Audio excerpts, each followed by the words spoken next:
Mage is a set of 3 15-issue comic book series that are broken up into 3 definitive storylines. The Hero Discovered was published by Comico in 1984. The Hero Defined was published by Image Comics in 1997. And The Hero Denied, published by Image Comics, concluded the trilogy in 2019. For anyone trying to keep score, that's a 35-year span between when the series first started and its conclusion. Overall, these 3 storylines are one complete story concerning the adventures of the protagonist, Kevin Matchstick. It begins as a classic hero's journey type of story. He becomes a hero, accepts his role, and then meets the great evil that concludes his journey. This continuing mission overwhelms his life, leading to tough decisions and sacrifices. Eventually, he puts it aside in favor of a comfortable, normal life. There are a few recurring motifs that appear throughout the series. When Kevin Matchstick is first seen, he's singing a song. All of these songs appear to represent Matchstick's state of mind at the beginning of each specific series. In Hero Discovered, the song is Rebels Rule by the Stray Cats. Matchstick is a young, directionless rebel with a disdain for authority, looking for his own path. In Hero Defined, the song is A Town Called Malice by The Jam. For the most part, Matchstick arrives at and remains in one location. It's a hotspot of evil intent that requires attention. In Hero Denied, the song is What's So Funny About Peace, Love, and Understanding by Nick Lowe. Although considering Wagner's taste, he was likely referring to the Elvis Costello version. Matchstick is looking for an end to his journey so he can enjoy the comforts of regular existence, where he's not constantly battling the forces of evil. All the chapter titles in the trilogy are quotes from Shakespearean plays. Hero Discovered contains quotes from Hamlet. The chapter titles for Hero Defined are from Macbeth. The chapter titles for Hero Denied are from The Tempest, Shakespeare's final play. Naturally, the general tone of those Shakespearean works are gently represented in each series. There is a short interlude that bridges the prior series with the most current series. Along the same lines, within each series, at roughly the middle point, there is a noticeable leap in time. Stylistically, the final issue of each series also contains a gatefold panoramic piece of art. Finally, perhaps the most important of all these recurring elements is the fact that Mage is a loose autobiography of the writer/artist Matt Wagner. All of the characters are based upon people he knows, and, for better or for worse, the fate of the series is intrinsically tied to Matt Wagner's actual life. So let's look at each miniseries. If you're new and you like what you see, please subscribe and give this video a thumbs up. If you want to go a step further and directly support this channel, there's a link to my Patreon in the description.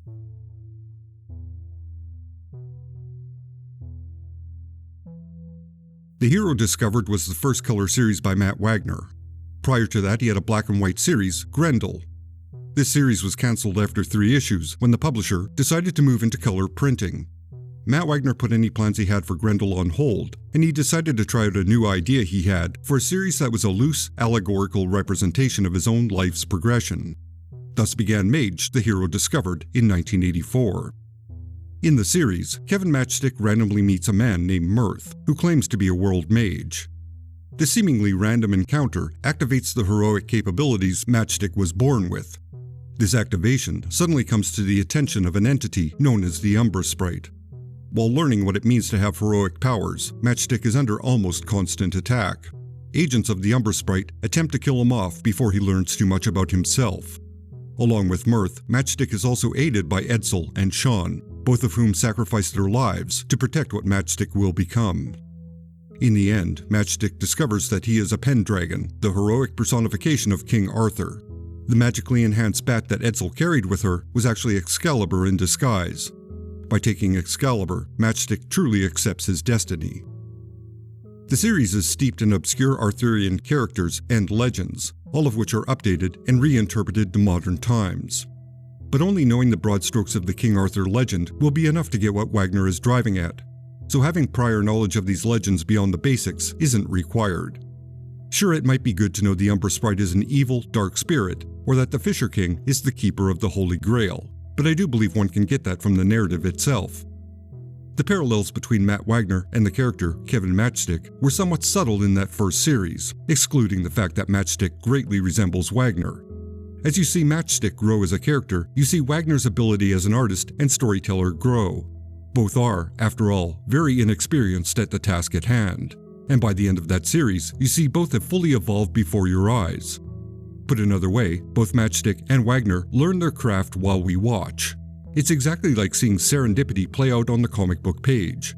Had Wagner attempted this series a few years later, it might not have been as effective because, at that point, he would have fully developed as a writer and artist. Instead, we literally see that development as it occurs in real time. In that context, even the flaws one might detect early on are forgivable, and maybe a little necessary, because despite Matchstick and Wagner putting forth their best effort, neither hit the mark consistently. Again, within context, that is highly appropriate. In my opinion, it gives the series a certain charm that cannot be manufactured. Following the end of Hero Discovered, Matt Wagner started work on an ongoing Grendel series. In fact, that character had been featured in backup stories during the latter parts of that Mage series. In turn, during the ongoing Grendel run, Wagner also wrote and illustrated a backup Mage story. This was intended to be a bridge between the end of the original Mage series and the next Mage series. The proposed second Mage series was teased in the Comico Black Book, a one-shot comic that celebrated the company's 5th anniversary. This in-house ad announced the series would be published in the summer of 1989, but the publisher went bankrupt before that could happen. This bankruptcy tied up the rights to the Mage series, and any plans Wagner may have had for the character were put on hold. It would take 3 years before Wagner could untangle that legal mess and be able to publish further Mage or Grendel stories.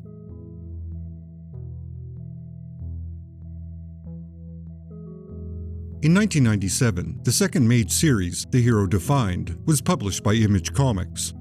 This series is full of people from the comic book world, most notably artist and colorist Joe Matt as the coyote Joe Fat. Rest in peace, Joe. Former Grendel artist Bernie Moreau as the modern-day Hercules Kirby Hero. Editor Diana Schutz as the witch Isis. Editor Bob Schreck as the giant Gretch.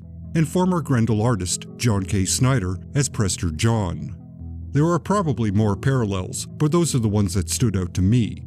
Honestly, I don't think knowing who represents which character adds much to the overall story. Their traits are well represented. Although, the concept that these characters are avatars who represent both real people and fictional characters simultaneously is a solid metatextual element. Unfortunately, there's not much to say about this second series, mainly because it gets to where it needs to go rather quickly and then spins its gears for many issues, which isn't to suggest nothing happens, but what does occur seems drawn out and, at points, a bit melodramatic. Taking into account that Matchstick's journey parallels Matt Wagner's career to a degree, this may be a time when Wagner felt he was creatively treading water. For whatever reason, he may have felt his career or his artwork and writing weren't progressing. Another aspect is that all the aforementioned characters circle around Matchstick, much like the real people circled around Wagner. They all have their certain talents, and at various points, assist Wagner and Matchstick to advance further. The point it hits once too often is that Matchstick has taken on a leadership role, and he expects others to follow his mission because he's the Pendragon avatar. Therefore, his avatar is superior to all other avatars. Some follow Matchstick quite willingly, but some are quite resistant to this arrogant presumption on the part of Matchstick. This leads to conflict which, again, feels slightly melodramatic. Naturally, this may have been how Wagner felt in real life. These fellow creators worked for him at different points, and he suddenly found himself being a leader. It may have been something that he was uncomfortable with at first, but as he got better at it, a certain arrogance or ego began to affect his personal and professional relationships. Critically speaking, Wagner's adherence to the allegorical, autobiographical element creates a subtext that is completely unavailable to the average reader. That is, unless one is overly familiar with the work of Joe Matt or Bernie Moreau, for example, or the fact that all the people involved worked with Wagner at some point, then the significance of these personalities and their relationship with Wagner is not obvious. There is a distance or a lack of intimacy that the first series contained which isn't present in the second series. Or perhaps it's too subtle, so it's difficult to recognize. It's also a touch distracting because, with every new character, one can't help but wonder, oh, what real person is that supposed to be? It's possible that this element, as well as the fact that the story seems to stall for a significant amount of time, makes this middle series feel a bit unsatisfying. We do see that Matchstick has become complacent concerning the battle he's been charged with completing, so it's not like there isn't character or concept progression. but it all seems too drawn out and not as fluid as the original series. Regardless, it's not a series without merit, despite the criticisms. But it saves all the major developments for the final issue. It's revealed that Matchstick may be the avatar of Gilgamesh, the ancient Sumerian hero, whose adventures predate King Arthur. Furthermore, the weapon, Excalibur, which Matchstick relied upon, was quite unnecessary. Matchstick himself is the Excalibur power, and ultimately, the weapon itself.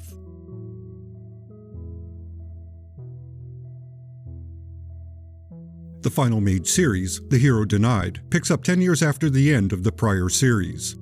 Kevin Matchstick has married Magda, whom he met in The Hero Defined, and they have started a nuclear family. In order to protect himself and those he loves, Matchstick avoids any conflict, since using his power draws attention from his enemies. In effect, he has given up his mission because he simply doesn't know how to proceed. Matchstick waits for the third mage to appear and give him a direction. Unfortunately, Matchstick's enemies manage to find him and he's forced to use his power. Of course, this draws more enemies to himself and the battle for survival begins again. The Umbra Sprite, the great evil from the first volume, has risen once again. Matchstick is forced to protect his family and save the world. The one thing that becomes quite obvious is that Matt Wagner loves his family. Also, like any parent, he believes his children are very clever and they possess special capabilities. Their depiction is a highly idealized version of a family. There is literally no conflict within this unit. Due to this, the concluding chapter is a heartfelt love letter to his family. It's a sweet, touching fairy tale ending, and quite honestly, it's not much more than that. To slightly heighten the loving tribute to his family, the series is colored by his son, Brennan Wagner. Overall, we see Matchstick develop from a loner rebel into an arrogant leader, and then finally into a protective family man. So Matchstick does mature, and eventually gets to a place where he's comfortable with himself and the choices he's made. Perhaps, for the first time, he looks forward to the future and tries to escape his past obligations to provide comfort and safety for the lives that depend on him. To the vast majority, that's a relatable, worthwhile goal. As a self-contained miniseries, it's a solid good. As a conclusion to an epic tale that was 35 years in the making, it feels kind of subdued and lacks an epic quality. The grand tragic ending one could reasonably presume might occur, as heroic journeys of this nature usually require a personal sacrifice, does not happen. Certainly, Matchstick does sacrifice his power to rid the world of the evil that plagued him for years. But one has to ask, is it really a sacrifice when this power is something that brought evil into his life? Allegorically, the series kind of breaks down at that point. Wagner's power, the ability to create stories, is suggested to be the very thing that makes his life terrible. Which may have read as true if Wagner was a creator toiling away on an obscure series with little reward. But this doesn't seem to be the case for him. While one can't say Wagner achieved the success of, say, Frank Miller or Alan Moore, he didn't languish in obscurity. Then again, Wagner could be suggesting that a creative life is a constant struggle, regardless of one's success. It requires a balance between family and general happiness, while trying to satisfy a need to always be telling a story. Had he gotten a real job, he might have struggled less, and the balance would have been easier to maintain. He wouldn't have always been on the run, so to speak, creating stories and looking for a publisher to print his stories. Where it does work in this context is acknowledging that the concerns of a 20-year-old man at the beginning of his journey are far different than those of a man in his 50s nearing the end of his career. All the previous choices have accumulated. A simple journey, defined as beat a persistent evil, or allegorically, make money and put food on the table, has become all-consuming. Life has become far more complex than anticipated, and difficult choices have to be made. So, to find happiness and comfort, he gives up his rebellious streak and sells out. Or put another way, Matchstick sacrifices everything that made him unique to keep his family alive. Admittedly, that may be reading too much into the story. The point being made is this. The autobiographical element took over the story instead of enhancing it. It was something that was subtle and worked very well for The Hero Discovered. Then Wagner leaned into it for The Hero Defined, and retroactively, it worked as an examination of himself as a reluctant but arrogant leader. It wasn't a perfect series, but it did fit within the overall mythology, so to speak. With The Hero Denied, Matchstick's mission has become insular and much smaller. Certainly, it's more personal, but it also feels detached from where it began. As a standalone series, The Hero Denied works just fine. As a conclusion to the Mage story, it's not satisfying.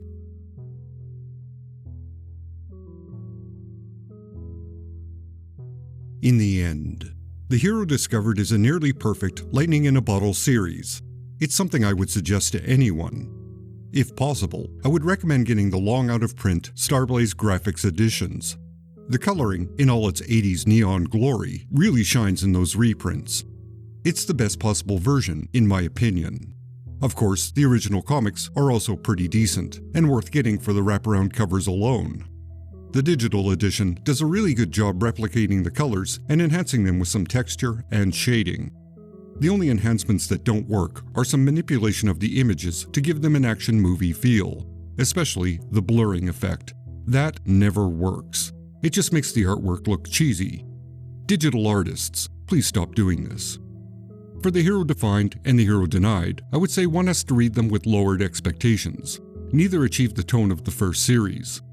Considering the distance between each series and Wagner's evolution and changing interests, that's really no surprise. I mean, being artistically consistent over a 35-year period is a bit unrealistic. One has to read the majority of the series as an artist examining his life at specific points. I don't think it's necessarily insightful in that respect, but it's also not terrible. The final series is comfort food, in my opinion. It ends on a happy, hopeful note, with Wagner basically saying, "Yeah, I kind of like how things turned out." It's a sentiment that's difficult to criticize. Even though, I did. So what did you think of the series in general? Let me know in the comments below. All that's left to say is thank you for watching, or listening, whatever the case may be. Additional thanks to all my fine supporters on YouTube and Patreon. I'm still struggling to hit my goal of being able to do this full time, and possibly to do longer or more videos per week. So if you can help, please do. Extra special thanks to Phil Sagan, Edward Clayton Andrews, Corey Drew, Alexa Zernish, Brian Deaton, Johnny Lim, Steve White, Taylor Dull, and Matt Marino. You are all justified and ancient. Hey look, a playlist. Check it out for a variety of fine video products. Until next time.